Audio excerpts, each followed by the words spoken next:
ini itu saya yakin karena temuannya itu dalam bentuk kemasan, ini kan berarti pengemas. Oke. Gitu. Berarti kesalahan ada di pengemas. Ya.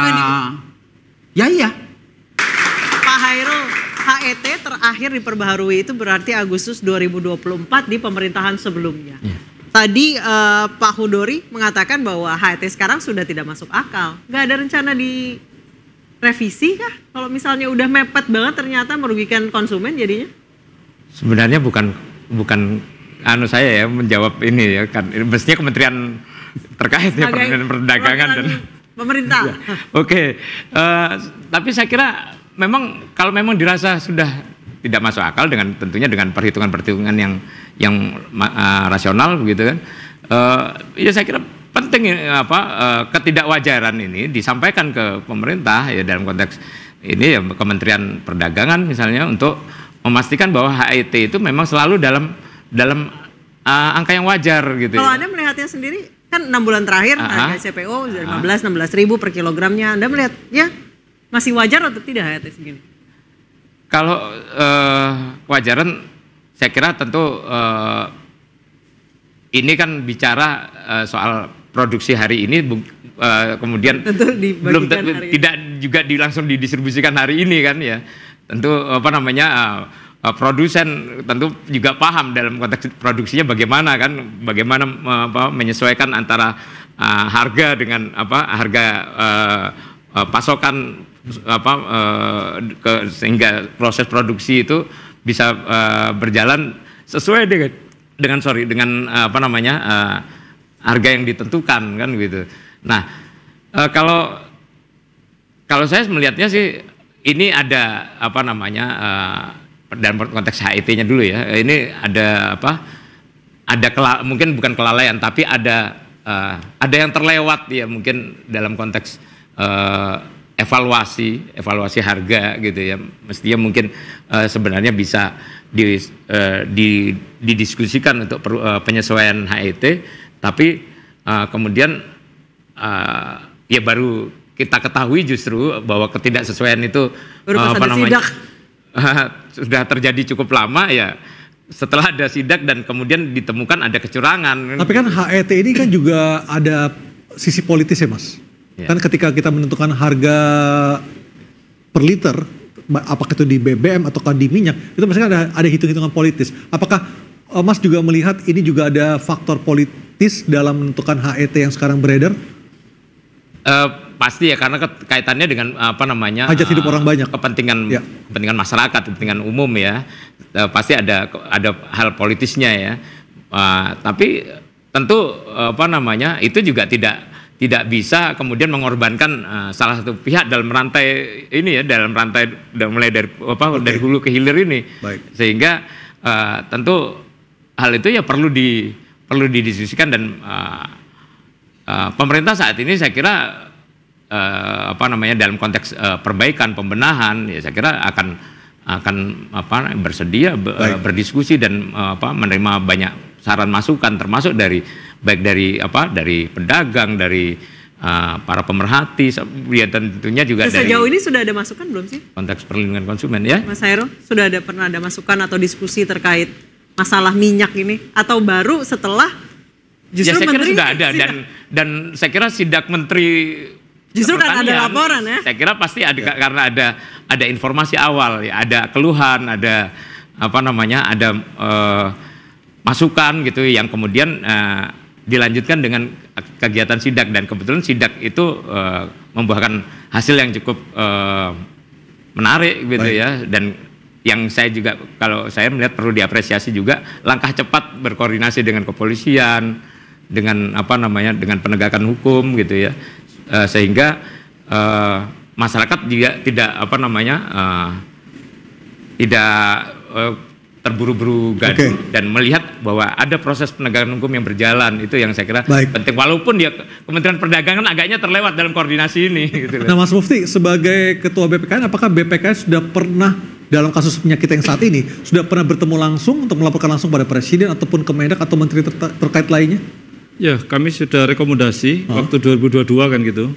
kepada seluruh kementerian, kepada presiden kan. Bertemu langsung atau sekedar mengirimkan surat, Mas? Mengirim surat dulu kan gitu. Oke. Tapi mungkin dalam konteks sekarang ini kita mau bertemu presiden kan gitu terkait dengan rekomendasi terakhir. Sudah ada jadwal ya, Mas?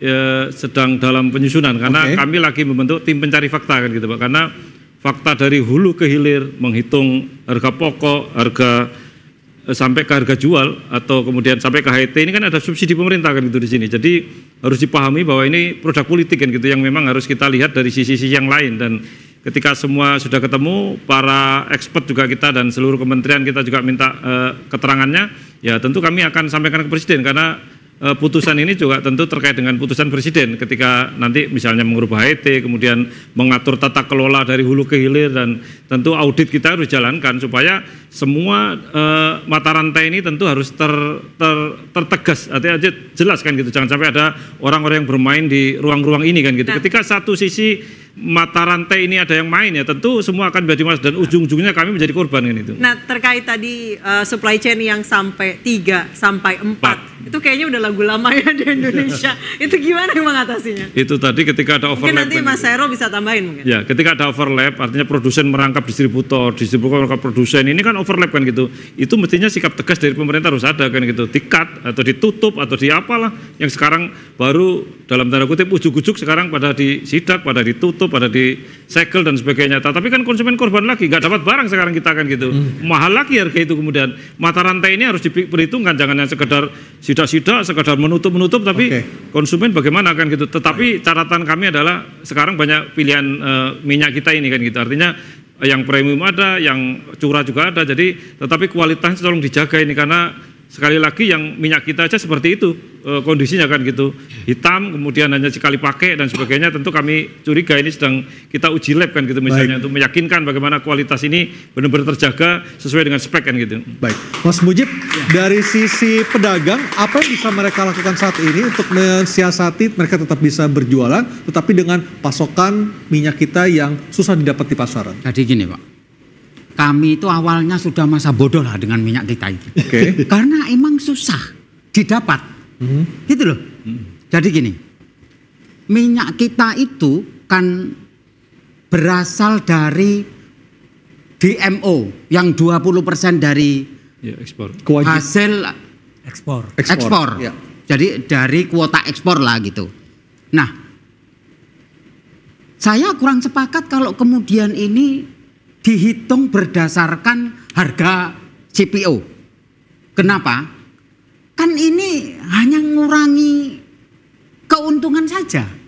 Gitu loh kira-kira. Margin keuntungan. Loh, betul lah. Kan 20% itu sudahlah 20% ini untuk memenuhi kebutuhan dalam negeri gitu kan, untuk masyarakat kecil, untuk rakyat kecil, sudahlah jangan dinaikkan. Atau paling tidak dia nggak rugi. Kan perkiraan bukan hitung-hitungan saya kan begitu.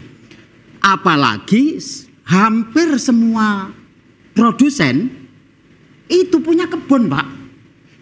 Iya kan? Loh, ngitungnya kan bukan dari harga kulakan sawitnya atau CPO-nya, kan nggak gitu.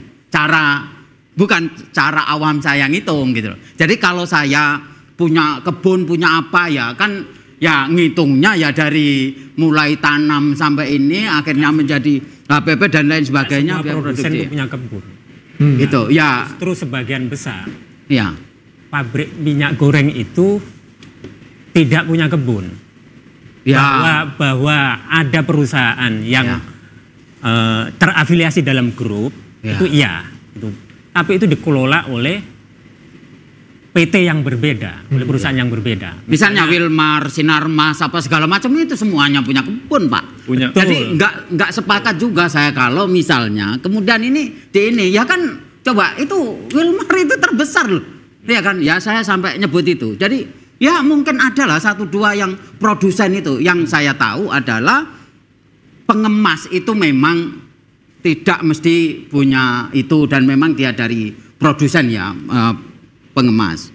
Nah, kan ini itu saya yakin karena temuannya itu dalam bentuk kemasan, ini kan berarti pengemas. Oke.